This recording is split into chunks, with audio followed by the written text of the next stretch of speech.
Welcome to this video in which we will introduce ourselves to the sympathetic nervous system. Before we move on, we need to introduce ourselves to certain terms. We should know that the sympathetic nervous system is also known as the adrenergic nervous system. Noradrenaline is also called norepinephrine. Adrenaline is also called epinephrine. And sympathomimetic actions are also called adrenergic actions. So there are certain other terms related to cardiology that we need to acquaint ourselves with. The term cardiac arrest is sometimes used by lay persons as a heart attack. It is defined as the sudden and complete loss of cardiac output and therefore blood pressure. When we talk about heart failure, this usually refers to a chronic and progressive disease with episodes of acute exacerbations along its course. It is said to be present when the heart fails to pump blood at a rate sufficient to meet the metabolic demands of the tissue, or can do so only at an elevated filling pressure. The term angina pectoris means ischemic chest pain of cardiac origin, while myocardial infarction, again sometimes referred to by lay people as a heart attack. This refers to death of part of the cardiac muscle due to prolonged severe ischemia. Finally, shock is a state in which there is severely diminished cardiac output or reduced effective circulating blood volume, which impairs tissue perfusion and leads to cellular hypoxia. Now, chronic stable angina. This may occur in an unchanging stable pattern, sometimes over many years, and is usually due to a fixed atherosclerotic narrowing of an epicardial coronary artery, and classically the pain appears only in the setting of stress. It can be exertion, it can be an emotional stress, but the pain appears only on a stressful trigger. If stable angina increases in severity and frequency and is present even at rest, then we no longer call it stable angina, we now call it unstable angina. The next term that we need to clarify is ischemic heart disease. Now, ischemic heart disease can be broadly classified into stable angina, unstable angina, non-ST elevation myocardial infarction, and ST elevation myocardial infarction. Unstable angina is classified into low risk unstable angina and high risk unstable angina. Stable angina and low risk unstable angina together forms an entity known as stable ischemic heart disease. High risk unstable angina, non-ST elevation MI and ST elevation MI together form an entity called acute coronary syndrome, and acute coronary syndrome can be grouped into non-ST elevation ACS and ST elevation MI.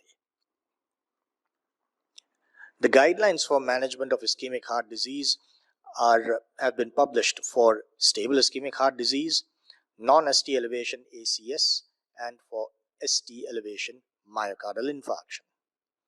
And we will deal with this in greater detail when we talk about the drugs used in cardiology. Now, coming to the autonomic nervous system proper.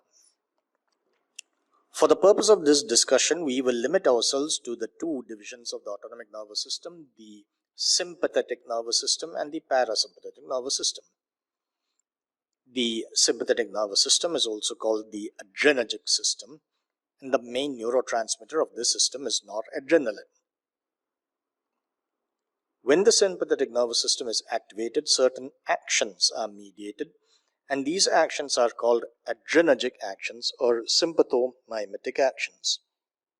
These are produced when the adrenergic receptors are stimulated. Physiologically, the sympathetic nervous system is activated when facing a stressful situation, classically the fight or flight situations. But please remember at this point that the stress hormone is cortisol.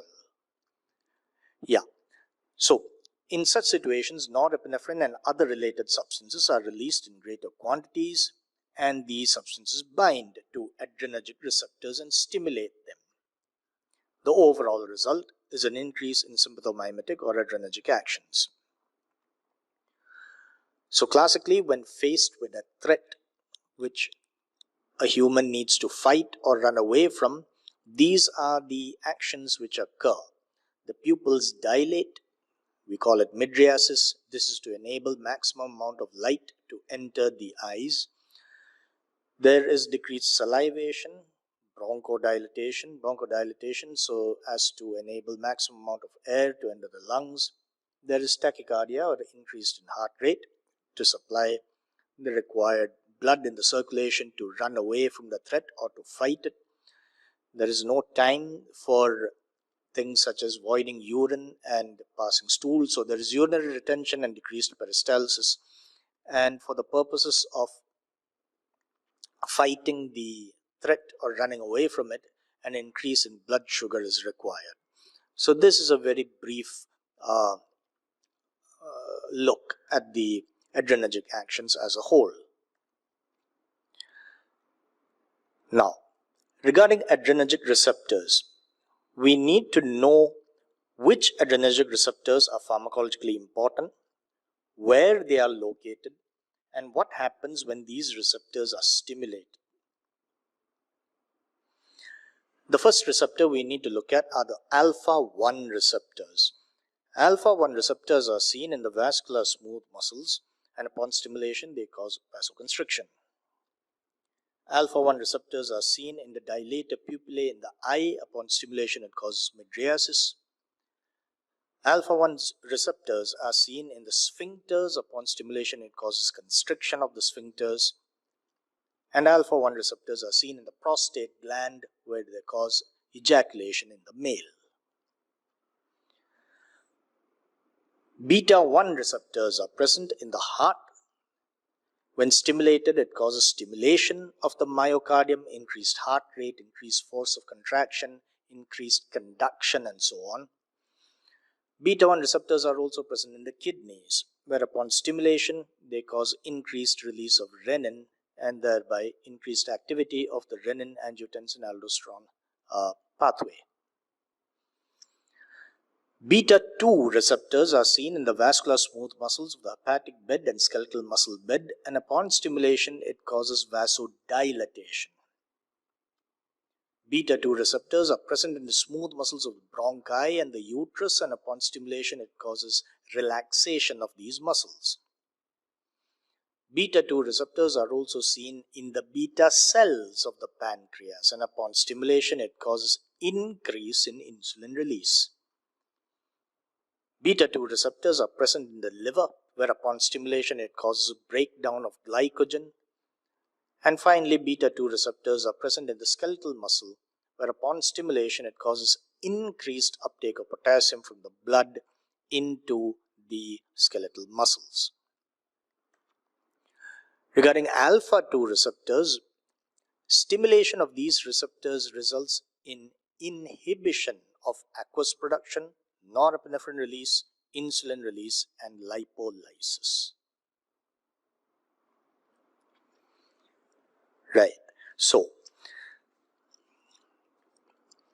we need to know that there are certain substances which are characterized structurally by the presence of a catechol nucleus, and these substances are called catecholamines. They include epinephrine, norepinephrine, dopamine, and isoproterenol. Catecholamines may be endogenous or exogenous. If they are produced by the human body, we call them endogenous catecholamines, and they include the first three, namely epinephrine, norepinephrine, and dopamine. Isoproterenol is something that is synthesized artificially in the lab. Now, catecholamines, the endogenous catecholamines, are synthesized in multiple locations. The two important locations for this discussion will be the sympathetic nerve terminals and the adrenal medulla. Now let us assume that this is a sympathetic nerve terminal. The synthesis of catecholamines begins with the amino acid tyrosine, which is taken up by the sympathetic nerve terminal. Tyrosine is acted upon by the enzyme tyrosine hydroxylase and it is converted into DOPA. This is the rate limiting enzyme in this process. The conversion of DOPA to dopamine is catalyzed by the enzyme DOPA decarboxylase. Dopamine gets stored in vesicles, in storage vesicles, where it is converted into norepinephrine. And when this nerve gets stimulated, norepinephrine is released from the sympathetic nerve terminal. Yeah, so the neurotransmitter of the adrenergic system is norepinephrine, while epinephrine or adrenaline acts like a hormone. It is secreted from the adrenal medulla into the circulatory system.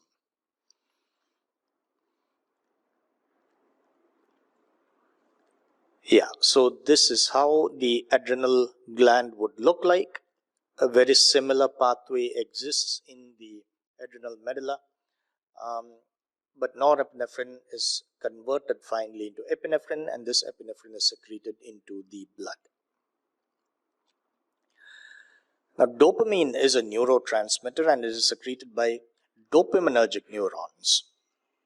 Right.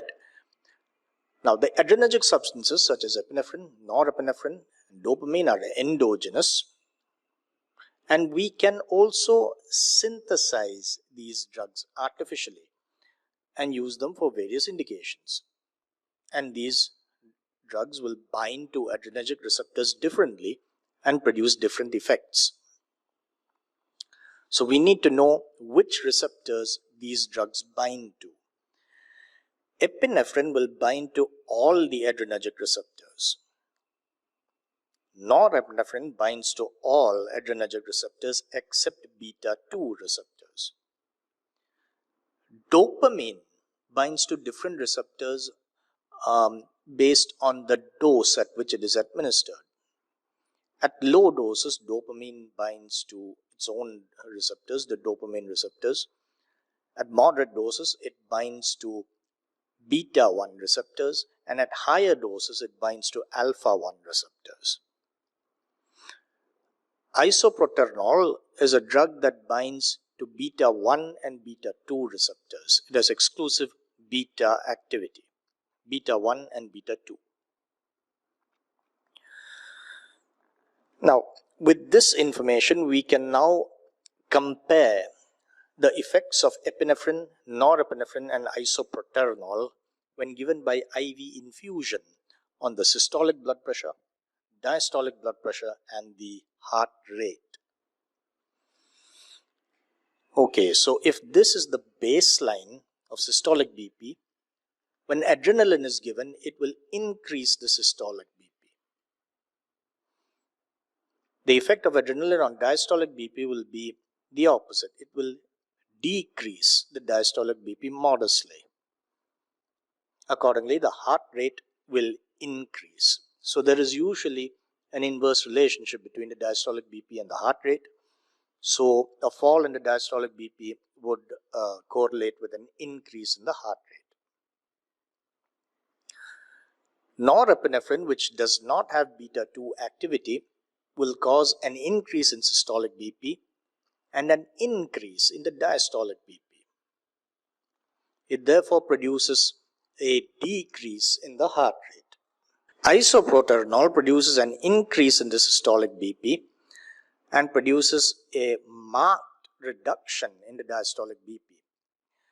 The effect on the heart rate is therefore a rise, a remarkable increase in the heart rate. Right. Now, regarding adrenergic drugs, Adrenergic drugs may be classified in 5 different ways. They may be classified on the basis of its chemical structure into catecholamines and non-catecholamines. They can be classified on the basis of their selectivity into non-selective and selective adrenergic drugs. They may be classified on the basis of their indications.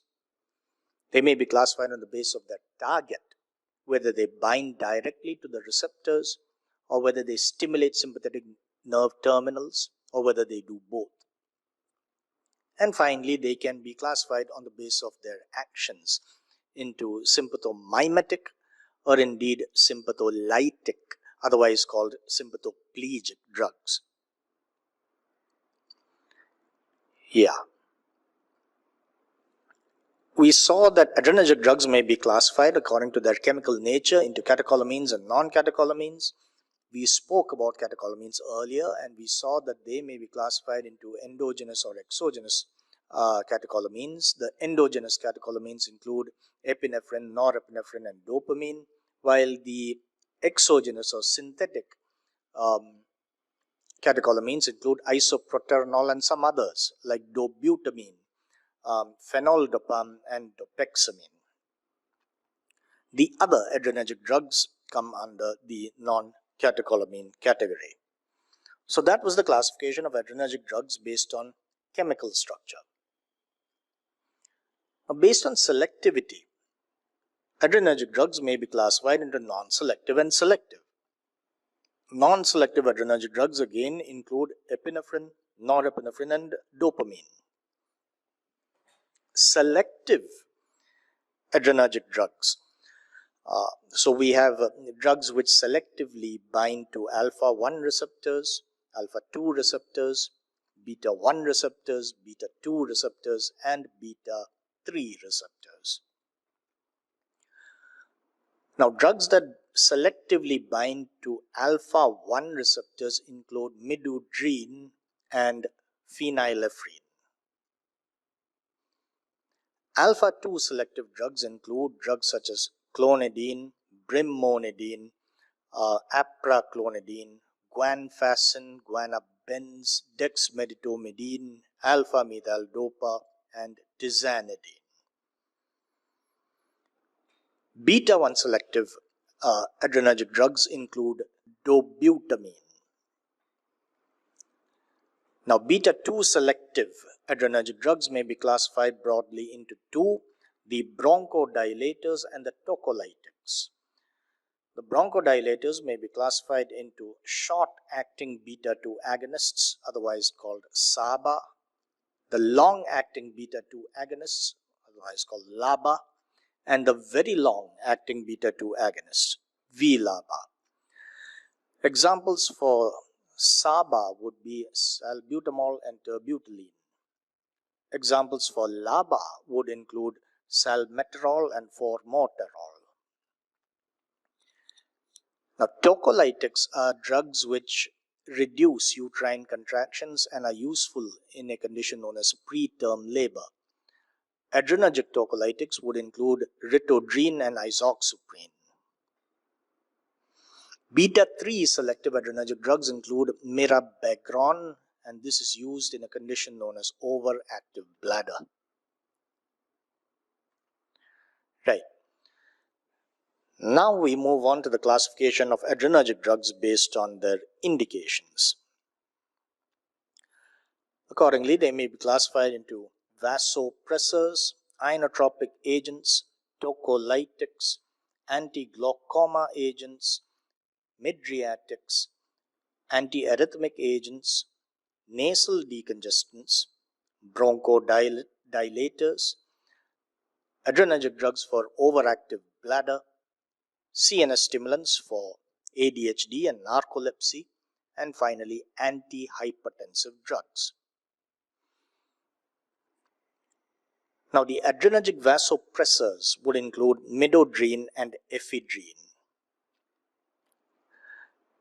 The inotropic agents, these may be classified broadly into two: positive inotropic agents with predominant vasoconstriction and other inotropic agents with variable effect on the blood vessels.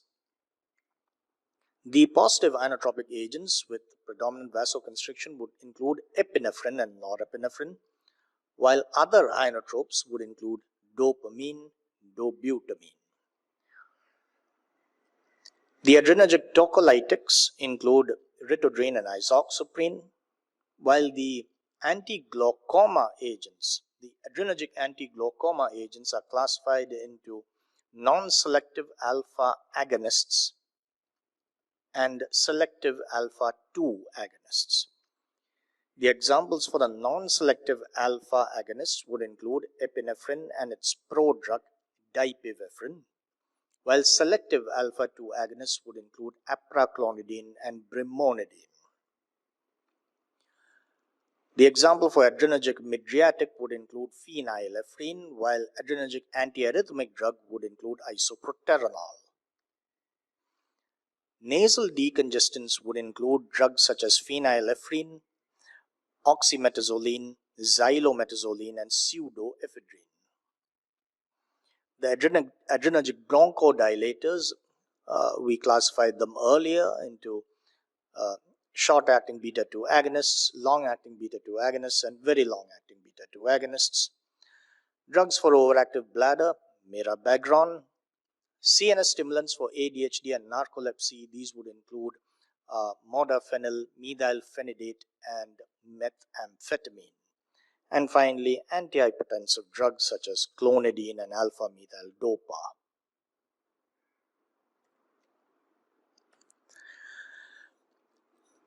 Now, we also said that adrenergic drugs may be classified on the basis of their targets. Some act directly on the receptors. They bind to the receptors to produce their actions in target cells. Some act indirectly. These drugs do not bind to adrenergic receptors. Instead, they stimulate the release of catecholamines from sympathetic nerve terminals, and these catecholamines in turn stimulate receptors which are present on the cells. Then there are some drugs which do a little bit of both. They are called mixed acting drugs. So, the one and only perhaps truly mixed acting drug would be ephedrine. Those which act indirectly include amphetamine and another drug known as tyramine. Most other adrenergic drugs act directly on the receptors. Finally, we can classify adrenergic drugs based on their actions into sympathomimetic or sympathoplegic, otherwise called sympatholytic drugs. So, the sympatholytic drugs, these are drugs which bind to alpha 2 receptors and stimulate these adrenergic receptors, and therefore they are adrenergic agonists.